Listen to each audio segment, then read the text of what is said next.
As ações humanas, as suas complexidades e o que elas geram pode transformar um homem num vilão ou num herói.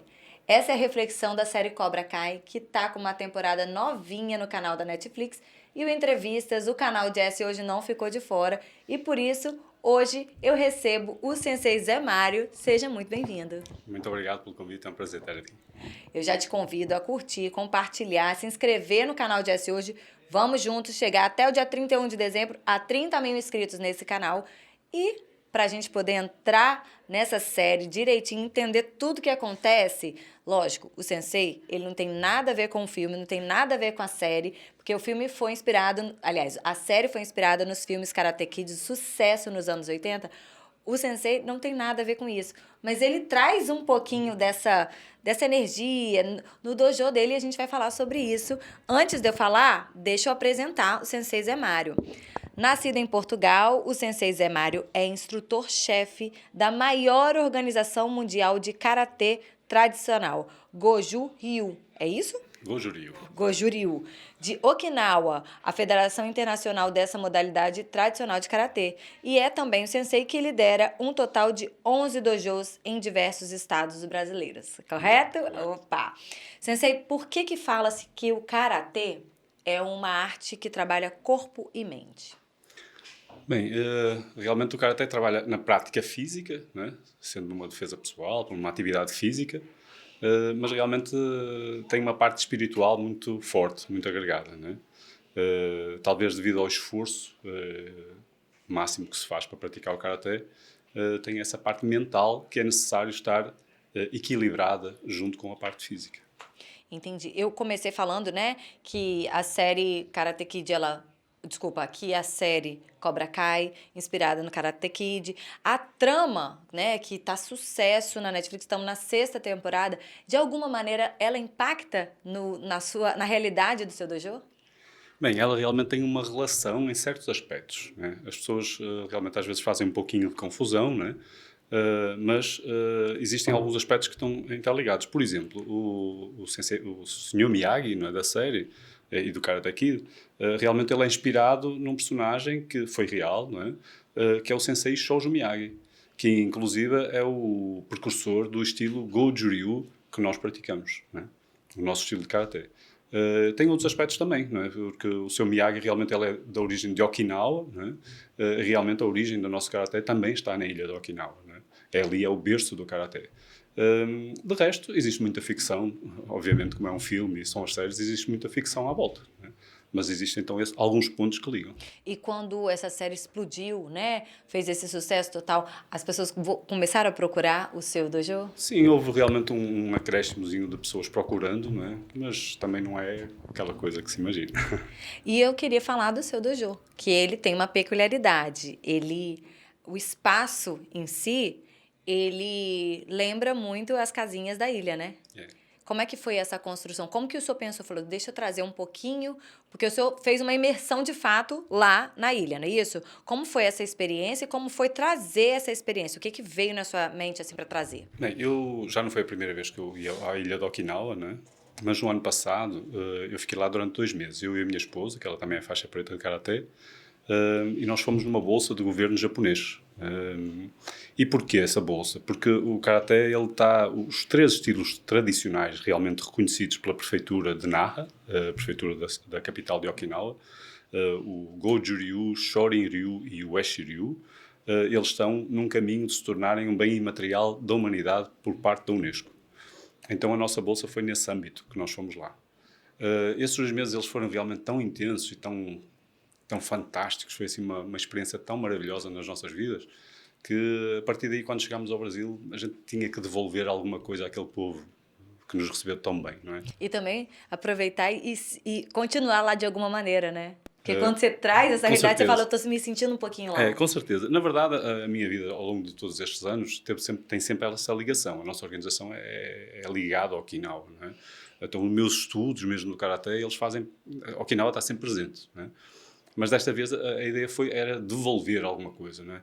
Isto até porque o povo de Okinawa ele é assim, tão fantástico que em qualquer oportunidade eles te oferecem alguma coisa, não é? Tem uma amabilidade enorme. Então a chegada aqui ao Brasil realmente forçou isso, a que nós devolvêssemos de alguma forma. E surgiu este projeto. Não é? Nós vivíamos no norte do estado, em Guriri, em São Mateus, e acabamos pensando em vir para Vitória e construir este dojo. Lá, no museu da cidade de Narra, nós vimos uma réplica de uma casa antiga, não é? Como eram as casas antigamente em Okinawa, com uma série de especificidades próprias, uma casa toda em madeira, e então surgiu a ideia de criar essa casa aqui, replicar essa casa, obviamente não com as divisões internas, é um open space por dentro, onde se pratica o Karatê, não é? Então foi isso que nos levou realmente a fazer este tipo de empreitada, não é? Uma coisa que eu, pronto, com algum prazer também, porque eu gosto de mexer com madeira, não é? E eu mesmo construí a casa. E essa casa, ela é Kominka Dojo, não é isso? Exato. E Kominka tem um significado? Kominka quer dizer mesmo casa antiga. Casa né? antiga. Casa antiga. E ela é um espaço não só da prática, mas o senhor estava falando também de meditação, a importância disso para essa técnica e o quanto que essa meditação ela é só para quem pratica ou qualquer pessoa que gosta da meditação pode ir? Como é que é? Na verdade, em relação aos praticantes, é independente, não é uma coisa da outra. Não é? Obviamente que eu aconselho que qualquer praticante de artes marciais deve praticar também a parte da meditação. Não é? No entanto, ali no Kominka Dojo especificamente, a ideia foi abrir para a comunidade, não é? De uma forma gratuita, esses horários de meditação para que as pessoas, quem quiser, chegar e entrar e fazer essa prática da meditação. Não é? Isso tem a ver também com uma questão pessoal minha, porque eu pratiquei no mosteiro Zen budista em Ibiraçu durante muitos anos. E realmente trago isso comigo, não é uma coisa que é importante para mim. Mas na verdade, a meditação também tem uma relação muito forte com o Karatê tradicional de Okinawa. Inclusive, na nossa parede principal, no Shomen, né, tem uma inscrição japonesa que fala que é Ken, Zen e Shinyo. Né, que o Ken, que é o símbolo, que é o punho, não é? Ou são as artes, e o Zen, por isso as artes de luta e o Zen, eles são unos, são unificados, são a mesma coisa. E realmente quem pratica as artes marciais profundamente e a meditação chega a um ponto que realmente percebe que as coisas são muito idênticas, não é? Apesar de uma ser parada e a outra ser em movimento, as coisas são muito idênticas, não é? Mentalmente são muito idênticas. Olha, na descrição desse nosso episódio tem o endereço, fica em Jardim da Penha, aqui em Vitória. Vai ter o endereço direitinho para vocês, quem quiser ir lá acompanhar as redes sociais. Vou deixar tudo aqui descrito para as pessoas fazerem contato com o sensei e aproveitarem para experimentar. Não só a arte marcial, mas também essa meditação. Como o sensei falou, né? Tudo tem um equilíbrio. Aliás, nada tem equilíbrio, mas a gente tenta equilibrar. É mais ou menos isso. Olha só, na série, à medida que o Miyagi-Do, que é o dojo que recebeu o nome do seu Miyagi, ele se prepara para enfrentar desafios e a série explora temas como rivalidade, amizade, redenção e oferece um desfecho potencialmente emocionante.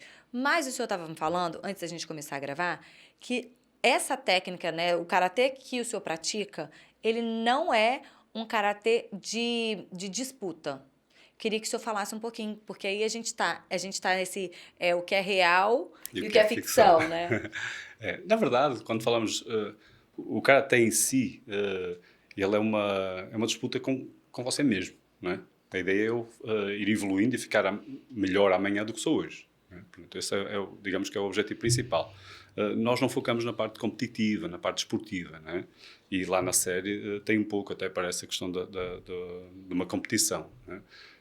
Mas não é esse o nosso objetivo. O nosso objetivo do nosso Karatê aqui realmente é focar na parte da defesa pessoal, que é bastante importante, e foi assim que o Karatê nasceu, não é? Lá no povo de Okinawa, com esse intuito de realmente as pessoas se defenderem. Então é esse o nosso foco. É isso, a parte da filosofia também, toda agregada ao Karatê, às artes marciais e a essa tradição oriental. E também a preservação da parte cultural da ilha de Okinawa. Não é? Esse é o nosso objetivo. Não é? Na parte do Karate aqui, do Cobra Kai, realmente vai um pouquinho para a parte da competição. Eu imagino que seja para ser um pouquinho mais aliciante. Claro, porque tem que ter uma dinâmica, né, da produção. E o senhor falou também que o seu dojo, ele é um espaço que futuramente, né, quando o senhor resolveu trazer, né, ou devolver essa experiência, como você usou o termo, também tinha intenção de não só a prática do karatê, da meditação, mas que futuramente a ideia é também ser um espaço de cultura, né, com arte, né, com galeria, para que as pessoas também, de alguma maneira, possam conhecer essa cultura.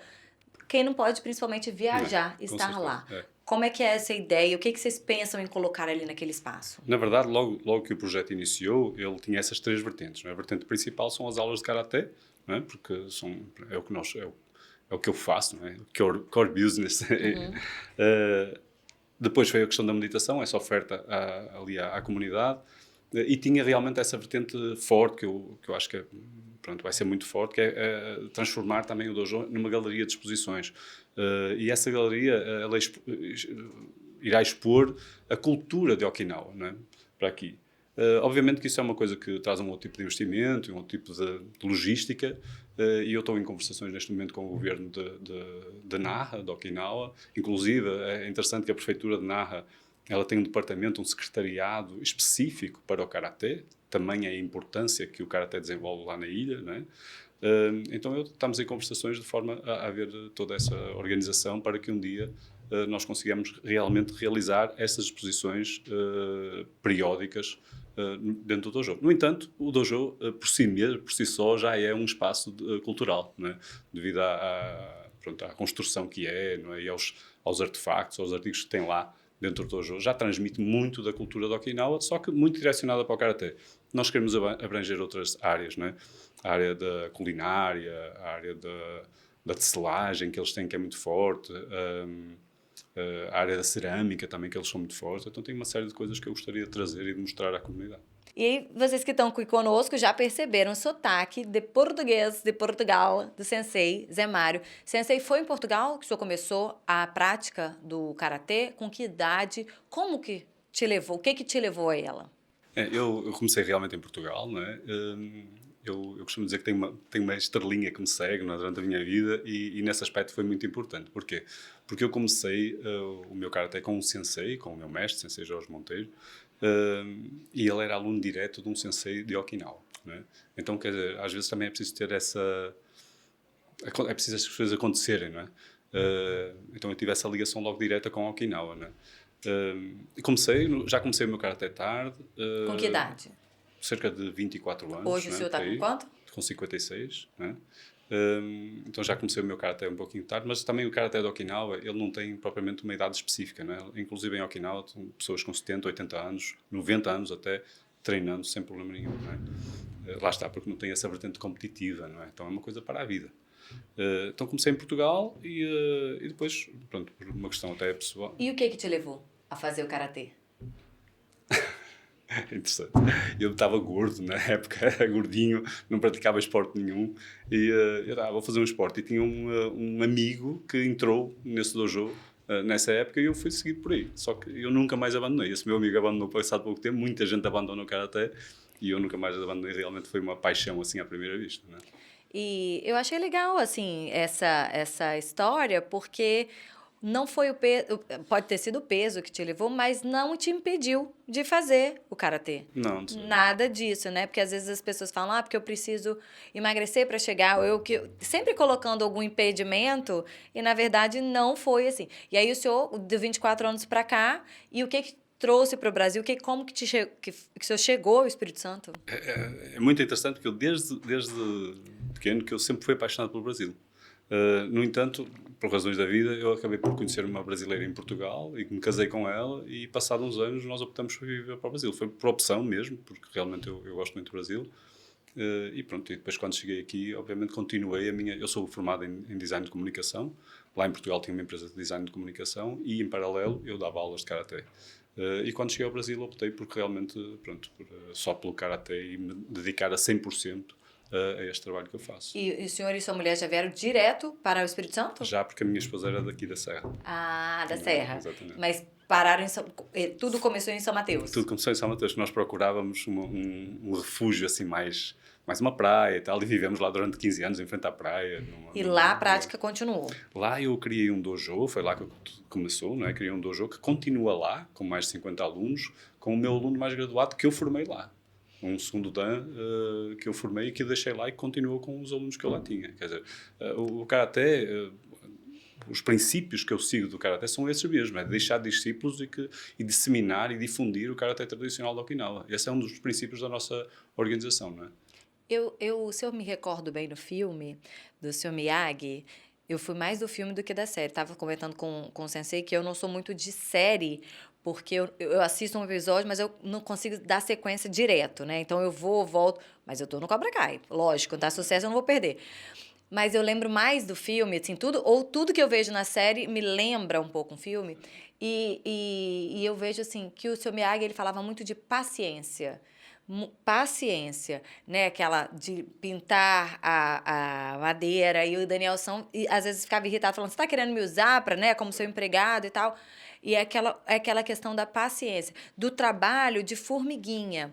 Essa questão, digamos, essa velocidade que não é rápida, é uma coisa muito do karatê, né? É realmente, inclusive no tempo do Sensei Shoujo Miyagi, é interessante que os alunos, primeiro que não era como é hoje, não é? Não chegava lá a bater na porta do dojo e ia treinar. As pessoas levavam, era um amigo do sensei que levava para treinar, que aconselhava essa pessoa, não é?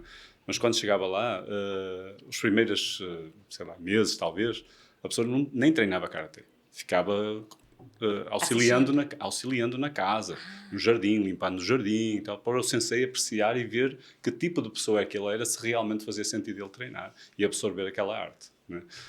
E hoje no dojo eu tento fazer o máximo possível isso, não é fácil, mas, por exemplo, nós fazemos uma atividade que é o Souji, que é a limpeza do dojo, e todos os alunos participam na limpeza do dojo. Não é fácil hoje em dia, não é? As crianças e mesmo os adolescentes, até os adultos, sentem alguma resistência, não é, em relação a isso, mas isso realmente é que define depois o caráter de uma pessoa, não é?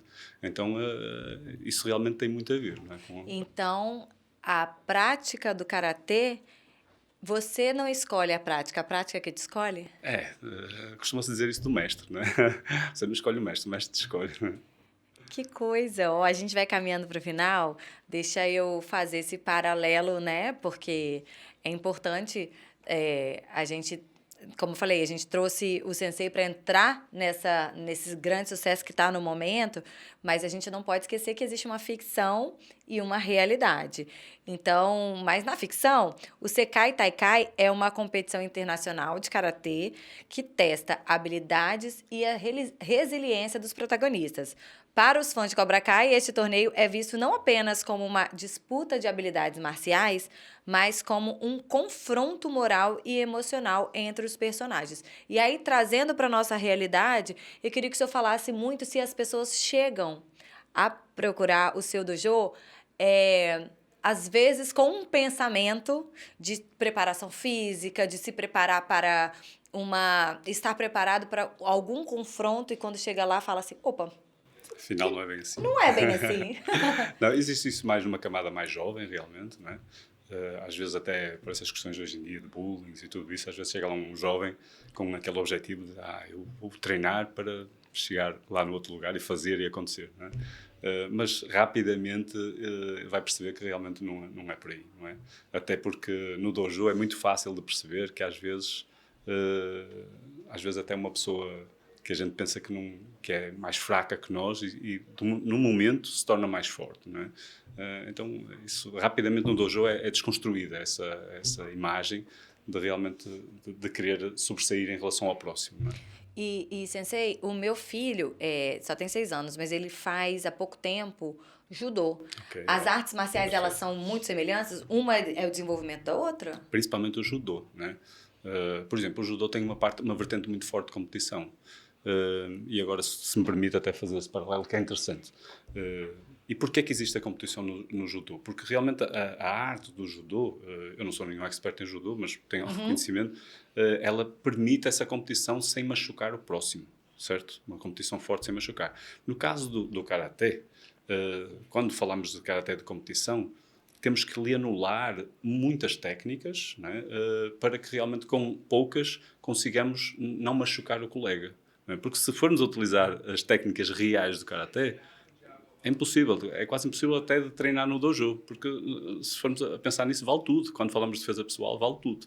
Não é? Então realmente não existe essa possibilidade de fazer uma competição real com as técnicas do karatê. Por isso que é preciso aprofundar realmente no karatê, para que a pessoa ela entenda que com as técnicas do karatê é possível machucar, mas o karatê não é isso que ele quer. A ideia não é essa, exatamente.